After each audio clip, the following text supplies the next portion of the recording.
So what happens when you take 12 clinically obese individuals and offer them an array of services to help them control their weight? This was a pilot mission to save lives, and they asked me to be Mr. Motivator.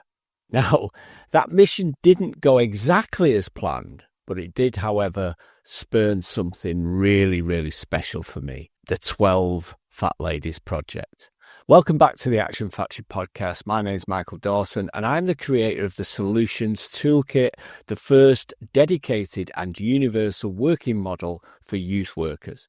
So if you're a youth work team who'd prefer better consistency, confidence in crisis, and better outcomes, this might be interesting to you. I will drop a link below where you can experience my free no sign up training session.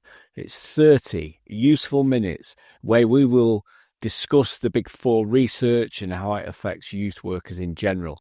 Now, the Big Four is overlooked in youth work circles, but it is incredibly important in our understanding of the change process. So choose to sign up, and you also get the full notes, and you join 65,000 others in receiving my ebook, The Brief Therapy Toolkit, Insights into the Brief Therapy Model, distinctly a bias towards youth work. So, that being said, on with the show. I was immensely, and I mean this immensely, flattered recently when I was appearing as a guest on a podcast, and the host, who was actually an experienced youth worker and psychologist, said to me, "How is it that you're able to see the bigger picture in youth work and build those ideas so succinctly?" Which is like, wow, what a comment and what a compliment. I mean, I said what anyone might say.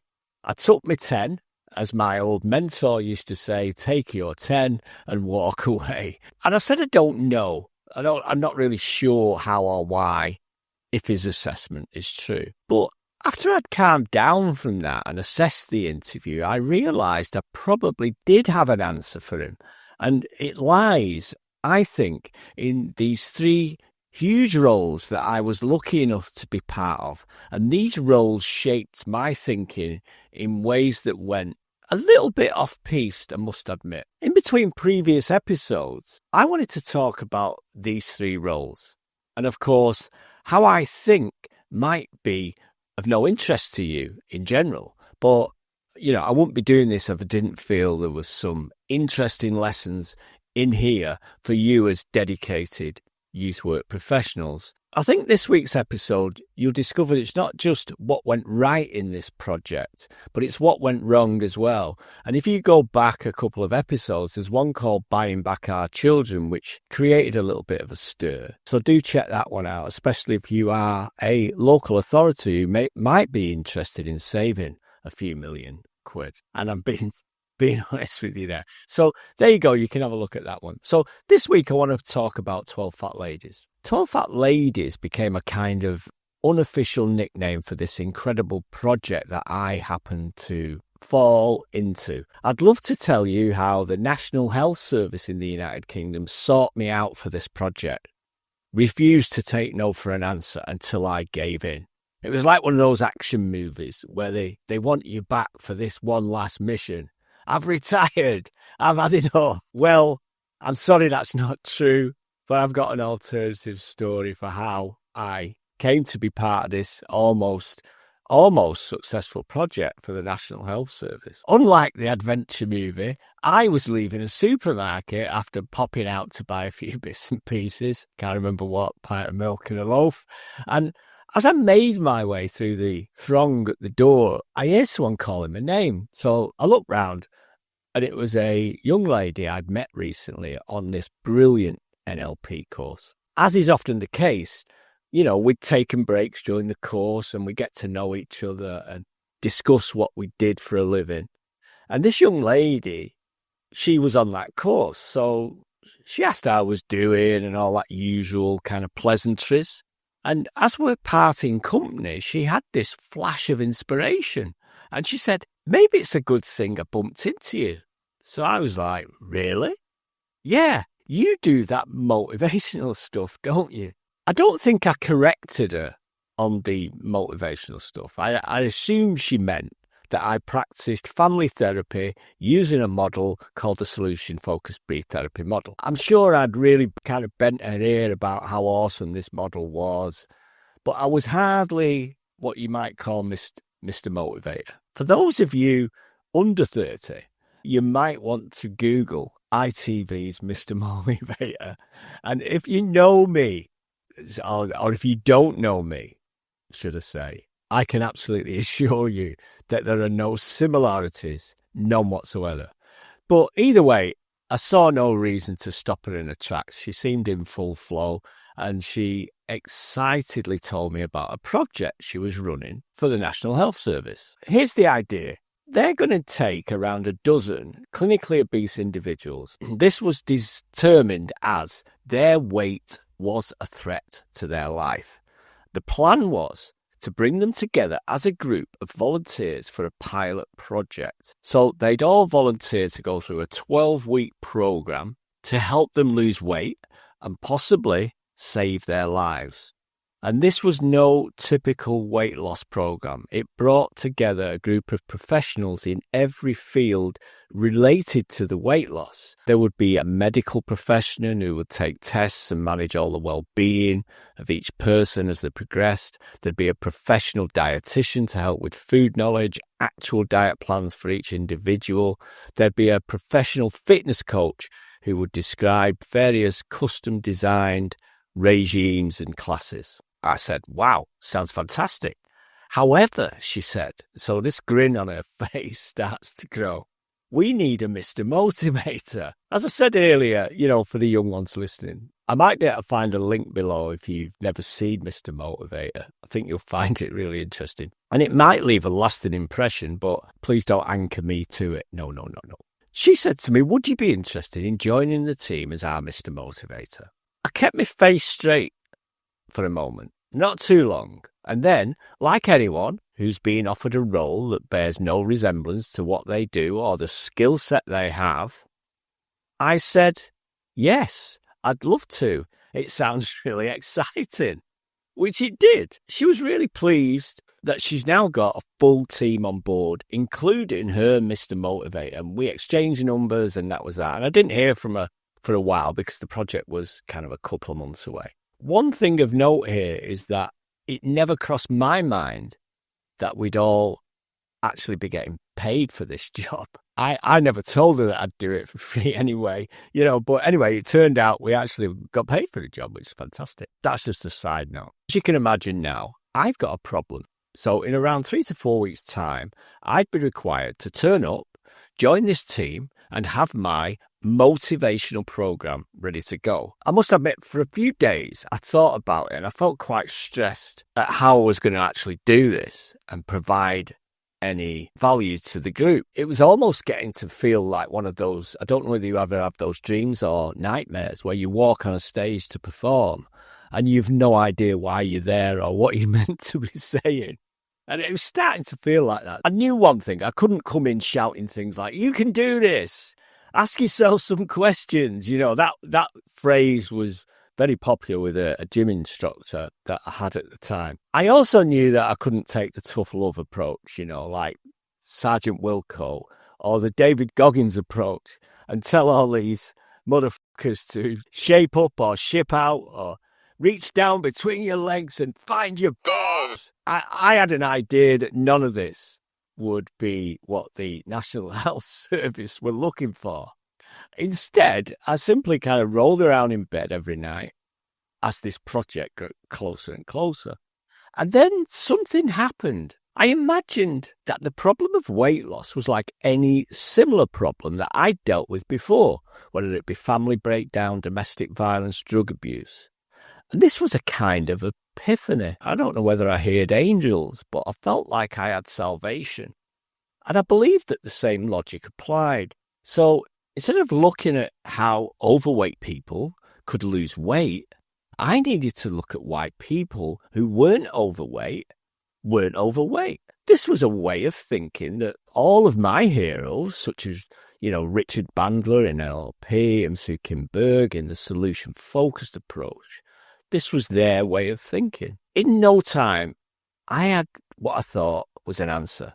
And it seemed that people without a weight problem just thought differently. The key really wasn't diets, because everyone is on a diet, aren't they, of some kind, even what you might call them normal people or people of normal weight. But I became convinced it all lay in the minds of the people. In no time, I've got my pad out, I'm scribbling down notes, putting together a toolkit of real concrete tools and information. So I soon had my 12 sessions, and in my mind, I felt like I'd stumbled upon my secret. And in fact, all the other professionals will be working around my methods. It seemed so glaringly obvious. I believed that my role was actually going to be central to the success of this project. Obviously, I didn't tell anyone this. After all, you'd think that the dietitian would think the same, or the health professional, or anyone else. But I knew the truth. I knew that the success or failure of any change depends on a way of thinking. And we needed to inform and educate this client group. There wouldn't be any other real requirements in my eyes. And then there's something else that I've never revealed. Some of the tactics employed, I felt, were actually working against the research I'd done and what I was doing. This was no one's fault. People were working to the obvious. Everyone worked really hard on the project, and they utilised, their own skill set. Why did we have this clash? I say that there was never a word said or insinuated throughout the project. Let's kind of paint the scene a little bit. We'd all be allowed time with the group, and me, as obviously not Mr. Motivator, was pulling together some really powerful tools from the NLP experience, as well as my experience as a clinical hypnosis practitioner using waking hypnosis.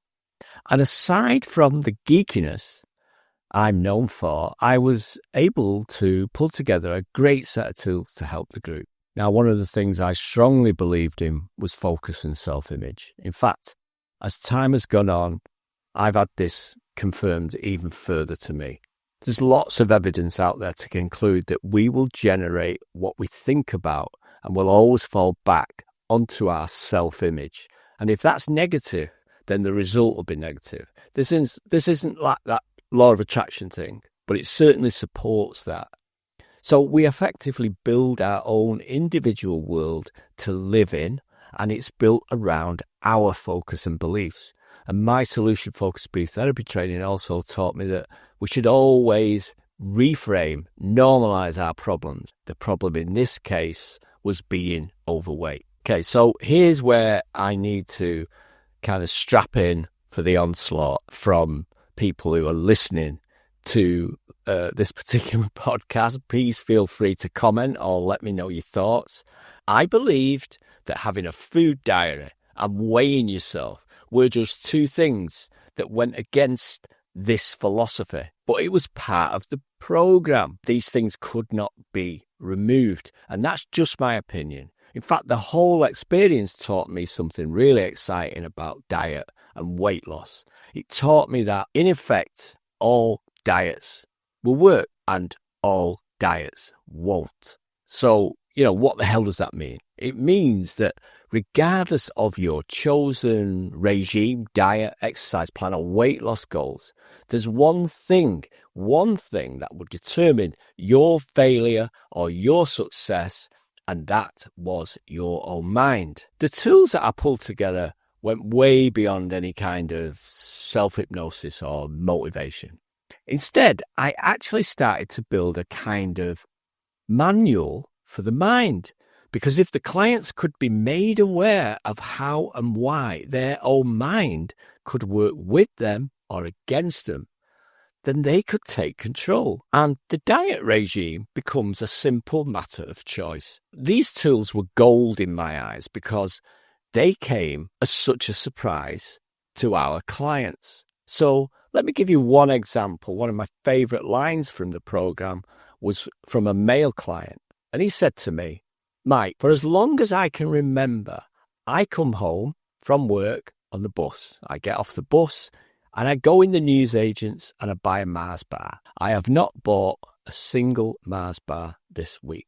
Now, I gave up smoking myself many, many years ago, but what I also gave up was going in shops to buy cigarettes, which meant I also gave up buying chocolate bars or packs of crisps. So I gave up all of these things as well. So how come?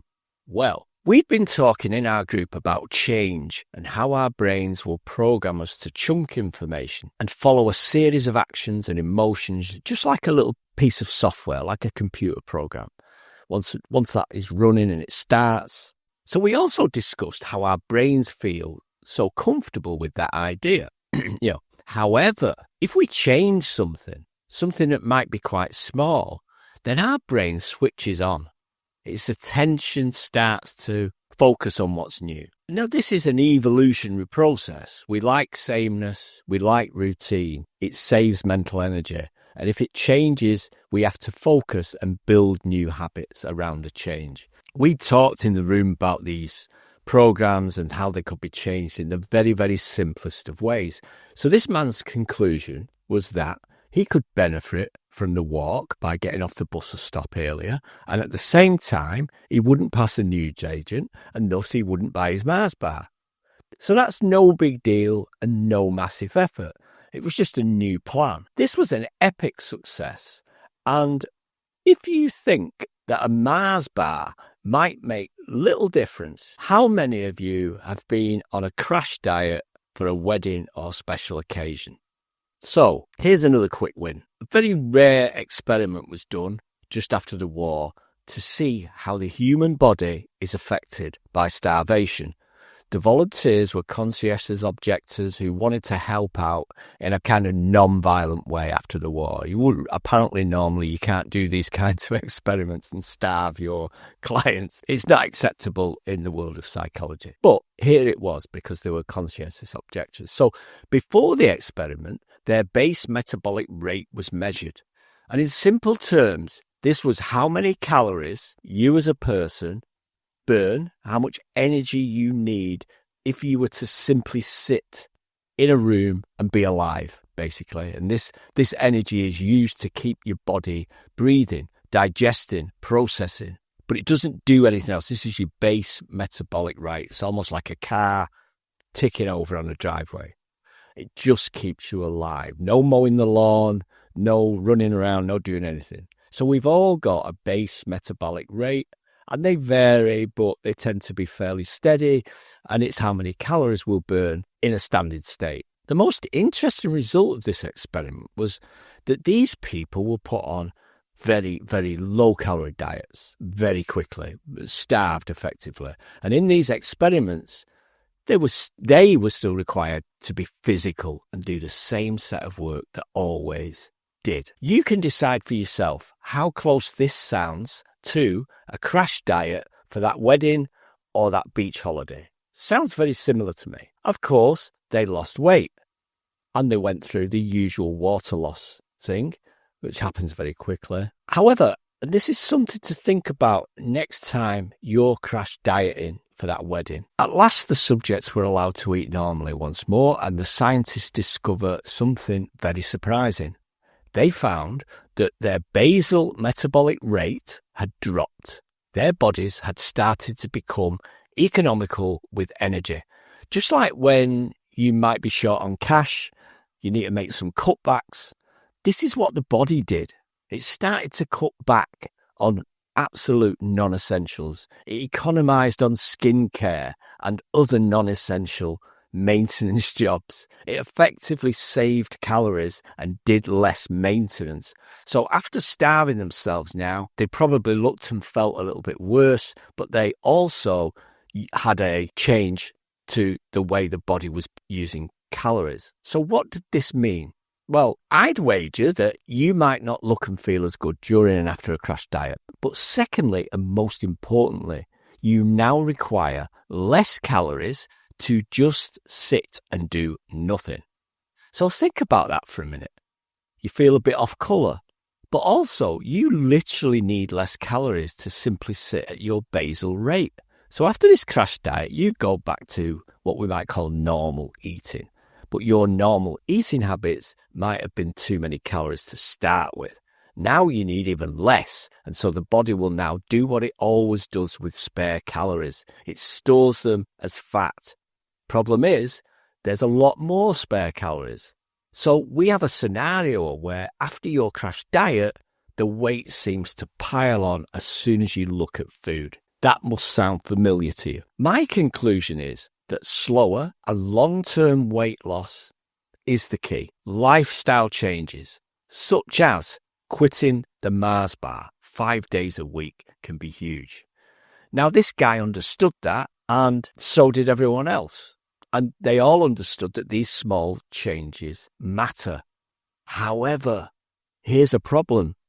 The problem was that in 12 weeks, this project we were on was going to be judged by total weight lost. And by this metric, it might not be such a success. But if that man still gets off the bus at the bus stop and he still doesn't eat the Mars bar every day, I'll wager he's slimmer right now than he was. There's lots more to the 12 weeks of the course, and it was a huge success. And despite my mental clash with the other ideas, I take my hat off to the whole team. It was a fantastic project. You know, my particular group, we started off with symbols of what we wanted to do in 12 weeks. And one lady had fixated on a brand new pair of jeans that she had at home in the wardrobe. And of course, she'd never worn them until she turned up in them in the last day of the project, which was fantastic. My reason for talking about this is to talk about just another of the 3 things that really made me the person I am and shaped my ideas. And the 12 Fat Ladies project was a huge game changer for me. And it was only on writing this, you might be thinking, you should write a book and put all the tools in and offer it to the world as a manual for the mind in the process of change. Obviously, part of the reason I'm doing that, as it happens, I am doing that, and you're probably first to know that it's well on its way. So do watch out for that. I've never seen anything like it out there that's based on real-world experience. It's not out yet, so I suppose you could always subscribe to my podcast or mailing list at the Action Factory. I'm sure I'll be jumping around for joy when it is. It should be out early next year. That website has got nothing to do with the 12 Ladies book, by the way, but at least I remain in contact with you as a subscriber. Clearly, I'll be wanting to chuck out some free copies when it's finished, so I'm really, really excited about it because so much work's been done on it. That was a broad idea of probably the second of 3 jobs that gave me that perspective on what I do. I hope you enjoyed this episode and it offered some food for thought. As usual, I'll be back in a couple of weeks. If nothing else, if you're wondering why you can't lose weight, just remember, it's not you, it's your brain. I'll create some notes on a PDF download just as a memory jogger for you, and you can get those by clicking around here somewhere. Thank you for being there. My name's Michael Dawson from the Action Factory. I'm the creator of the Solutions Toolkit. It's the first dedicated and universal model for youth workers. It works great for teams and it requires under an hour a session in and around a team meeting. It's a revolution, I think, in youth work. And if you'd like to learn more, then click around here. That's all for now. Until next time, thank you for being there once more. So please do not forget to check out the Mr. Motivator clip. I will leave a link around here somewhere. Please remember that has no connection with me or similarity to me whatsoever. Okay, thank you for being there. All the best. Talk to you soon.